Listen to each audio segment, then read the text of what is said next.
আর ঠিক এই মুহূর্তে আছি আমি কুয়াকাটা জিরো পয়েন্টে। এই হচ্ছে কুয়াকাটা জিরো পয়েন্ট।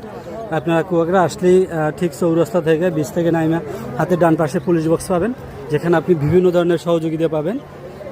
তো আমি জিরো পয়েন্টে আছি এবং জিরো পয়েন্টের আশেপাশে বেশ কিছু হোটেল আছে, যে হোটেলগুলোর আসলে সাধারণত ভাড়া বেশি এবং জিরো পয়েন্টের আশেপাশে খাবারের দামটাও বেশি। আপনাদের আরও আমার মাইক্রোফোন না থাকার কারণে হয়তো আমার কথাগুলো ক্লিয়ার বোঝা নাও যাইতে পারে। আমি হচ্ছে আরও আপনাদের কিছু বিষয় দেখাবো যে কুয়াকাটা জিরো পয়েন্টে কী পরিমাণে এখন ভিড় আছে, মানুষজনের ভিড়, এবং সমুদ্রেও ঢেউ আছে কিন্তু প্রচুর পরিমাণে। সরাসরি আপনাদের ভিডিওগুলো দেখাচ্ছি। তো দেখতেই পাচ্ছেন যে কী পরিমাণ ভিড়, এই যে প্রচুর পরিমাণ মানুষের ভিড়। এবং আপনাদের আরও একটা তথ্য দিব, তা হচ্ছে আপনাদের কোন পাশে গোসল দেওয়া উচিত, সমুদ্রের কোন সাইডে গোসল দেওয়া উচিত, সেই বিষয়টা আমরা বলবো।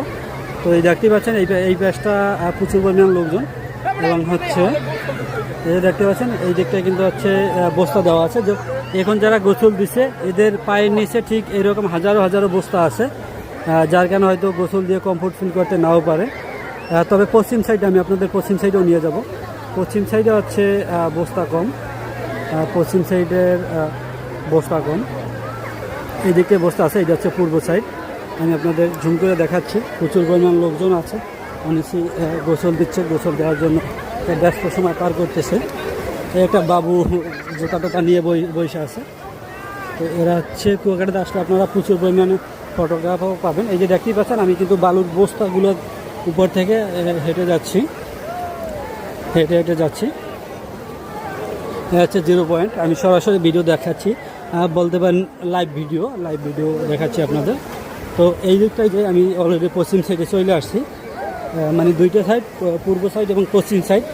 পূর্ব সাইড থেকে এই দিকটা থেকে সানরাইজ হয়, এই দিকটা থেকে সানরাইজ একবার সূর্য ঘুরতে ঠিক এইভাবে হচ্ছে একবারে সমুদ্রের ভিতর থেকে আবার সানসেট হয়, মানে সূর্য অস্ত যায়।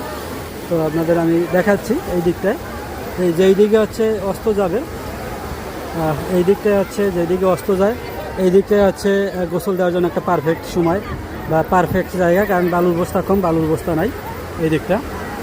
কিন্তু যেদিক থেকে সানরাইজ হয়,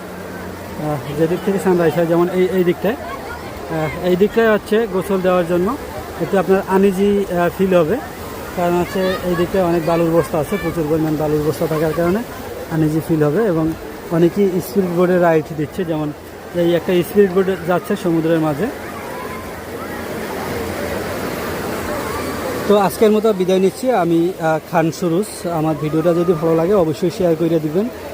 আমি চেষ্টা করব আরও বাংলাদেশের বিভিন্ন দর্শনীয় স্থান সম্পর্কে নতুন তথ্য দেওয়ার জন্য।